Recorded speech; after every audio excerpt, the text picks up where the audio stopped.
Hello. Thank you for joining for quotes 781 through 783. These are quotes from the 7 Steps to Awakening, and these are by Sri Sankara. And these are Step 3 quotes. Step 3 is to see how the impostor self, the I, perpetuates its imaginary self and all illusion and suffering. And before reading the quotes, I'd like to spend some time looking at what is I. This meditation is taken out of the book Consciousness Being Itself, Chapter 8 by A.Ramana.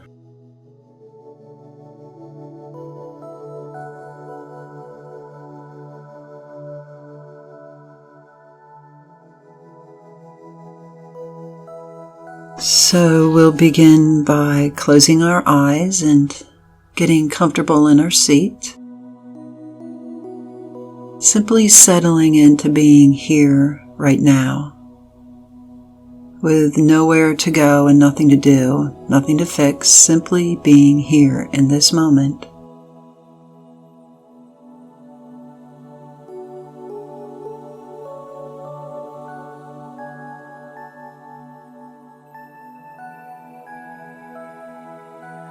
Taking a few deep breaths, pulling attention out of the world and into this moment right now. Using the breath as a place to place attention.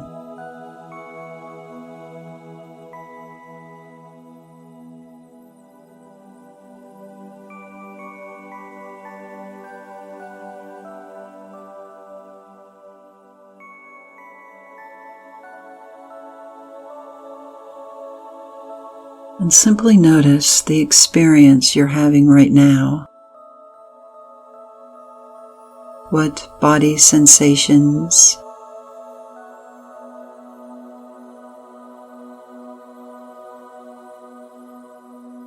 what emotions or feelings, what thoughts. Just being aware of what the experience is right now.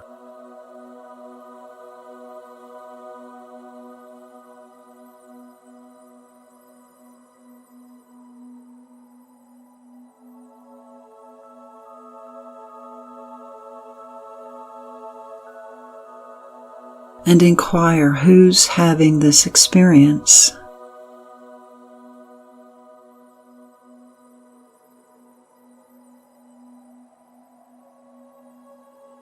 To be aware of it as an experience, there has to be the awareness that is there and aware of it as an experience.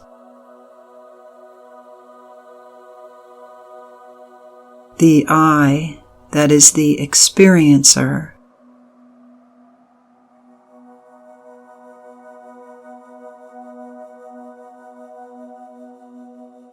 the I that feels you are having the experience, that self or that I sense.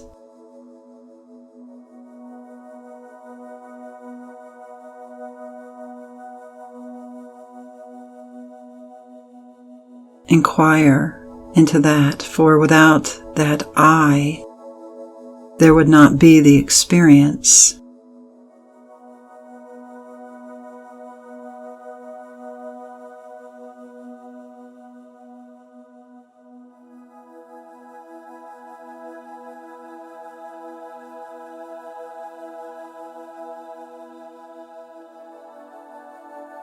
The experience is objective.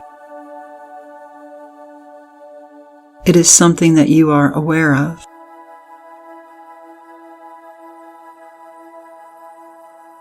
But also notice that the I that is experiencing it is also objective. For you are aware of that I that is experiencing it.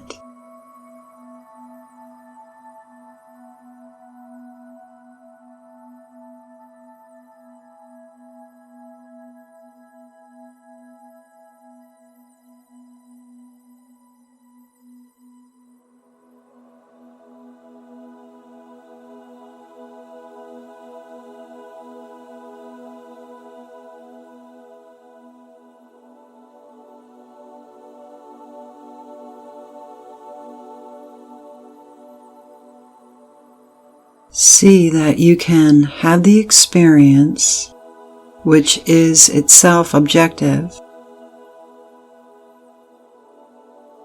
and you can be aware of the I that is having the experience.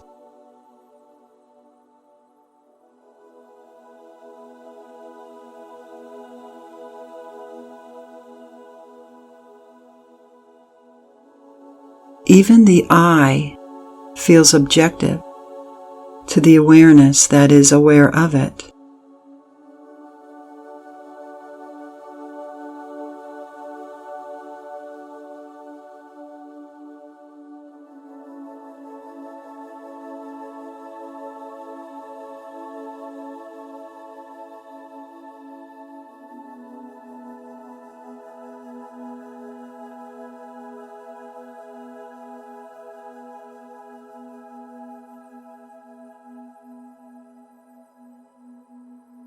Prior to both the experience and the I experiencing it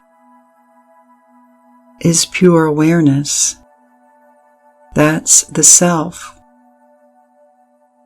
This pure awareness that is prior to both the I that is having the experience and the experience.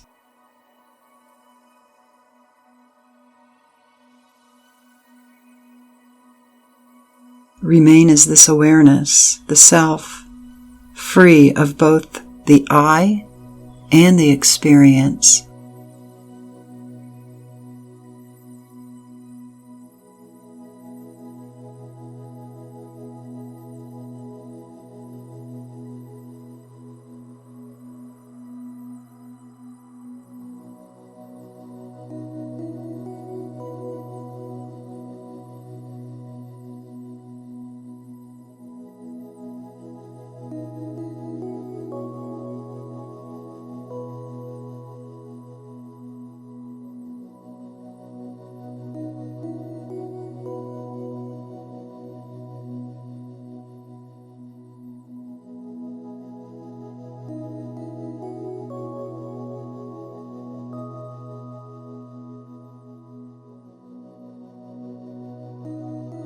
The experience happens. Okay, let it happen. Just continue in the inquiry. Continue in the abidance in this awareness that is prior to the experience and the experiencer.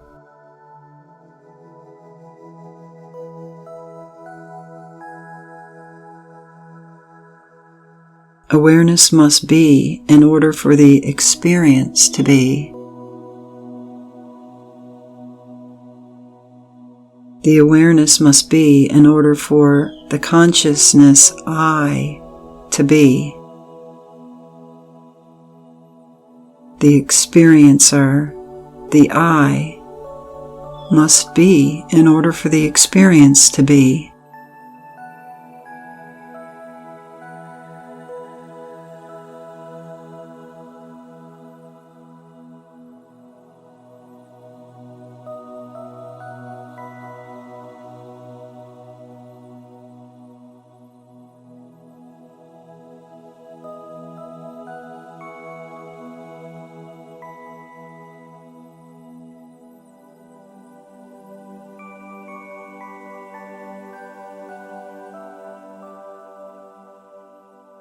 By staying steady with the inquiry, where is this I occurring?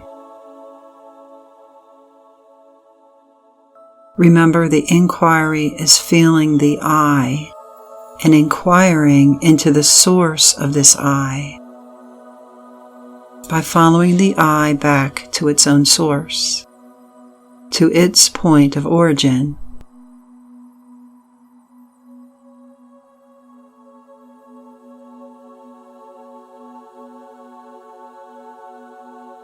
On reaching the point where this I is occurring, where it is arising, then you are in the awareness that is prior to the I.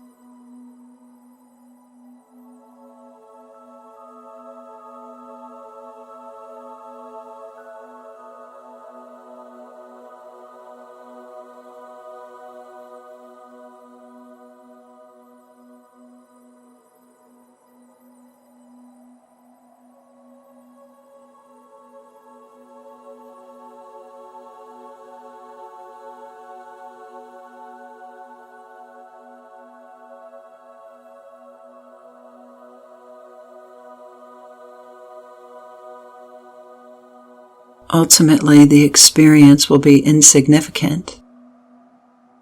The experience may be going on, but it is insignificant, and eventually the I becomes insignificant. The I is going on, but it too is insignificant. For prior to this I, the self is, this awareness is, and that's just peace.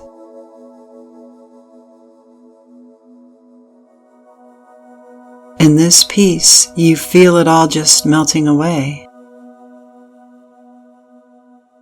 By just abiding in the self, it all just melts away.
So you can see that what goes on in the body really doesn't matter.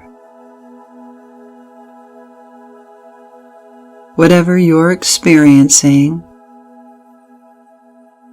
that's objective, it's not me. That's something I is aware of. So that's not me. There is the I that can say that all that has been going on. It has been somewhat identified with it or feeling it, questioning it, uncertain about it, etc. But that I is also objective.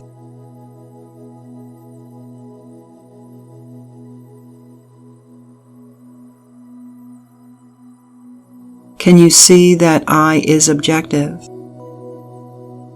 That there is an awareness that's aware of even that I?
So you can see that whatever is going on in the body,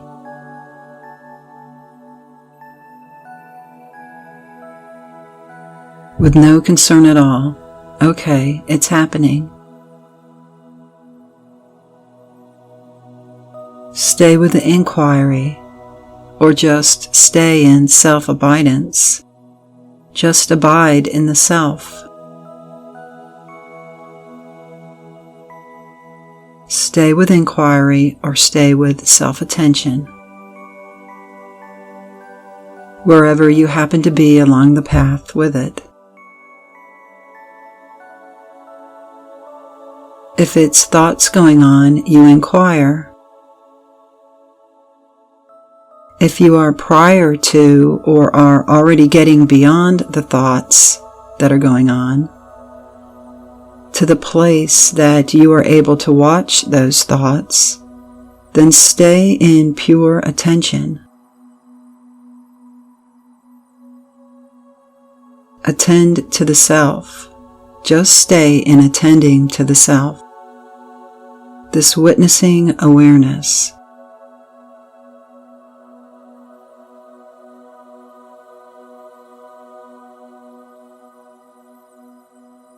Eventually, attending to the self evolves into abidance in the self.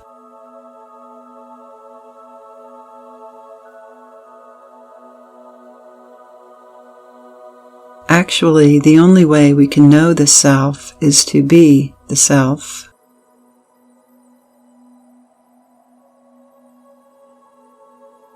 Abiding in being.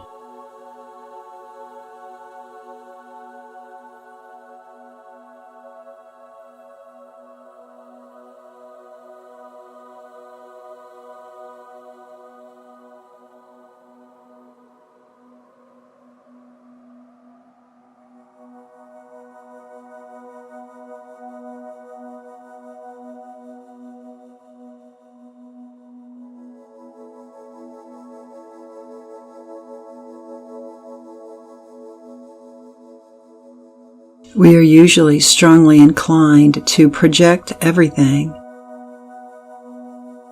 to objectify, to make objective everything.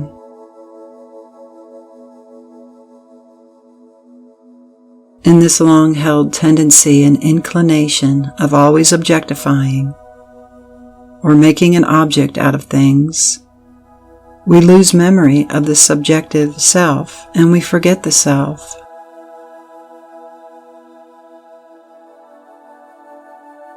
Then out of this strong inclination and strong tendency to objectify, we even try to objectify the self in order to know the self. We try to objectify and place the self out as an object in order to know it.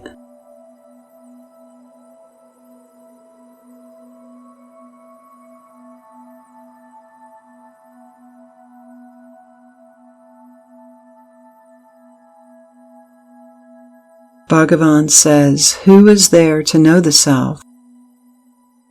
Look, who is there to know the self?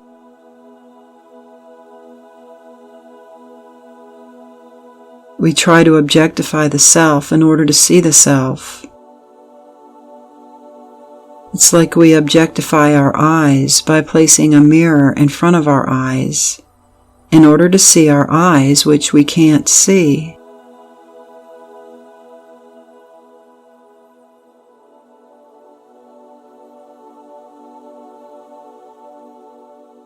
In a similar sense, we try to objectify the self in order to see it, because we can't see the self.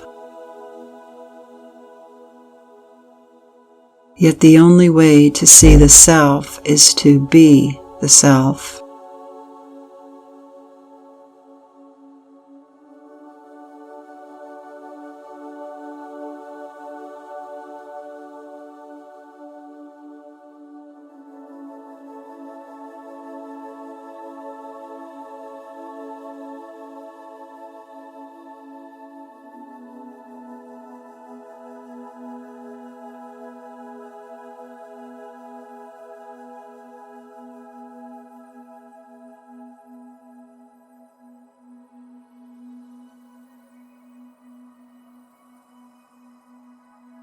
You cannot project the self and know the self as an object. In doing so, we look at it as being some attainment, something that has to be achieved or accomplished. While all the time, the subjective awareness of being is going on. It's the very basis on which the whole process is occurring. Otherwise, the process cannot even occur. Do you see the self is this awareness?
Quote 781.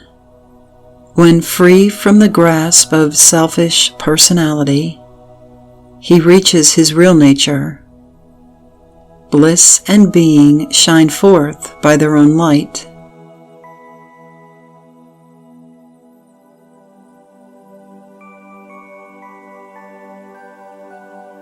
When free from the grasp of selfish personality, he reaches his real nature. Bliss and being shine forth by their own light.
Quote 782.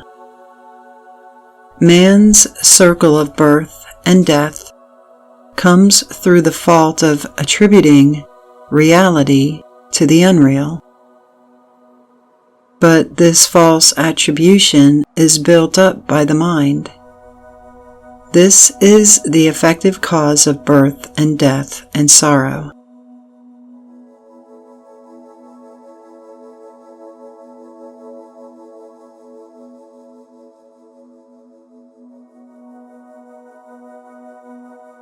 Man's circle of birth and death comes through the fault of attributing reality to the unreal.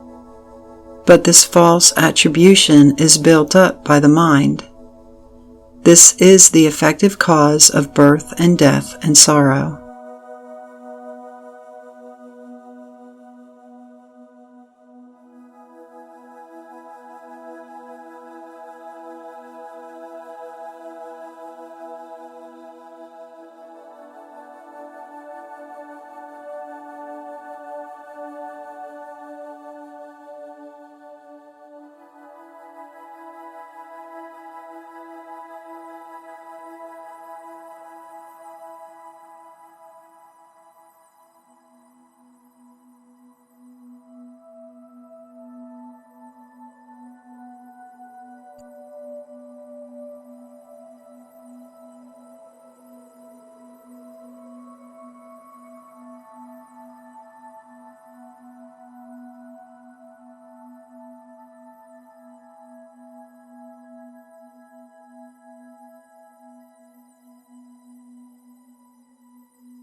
Quote 783.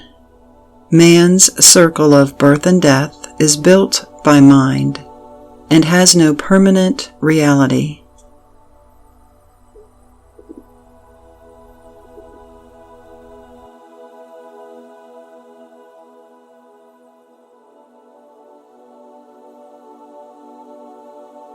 Man's circle of birth and death is built by mind and has no permanent reality.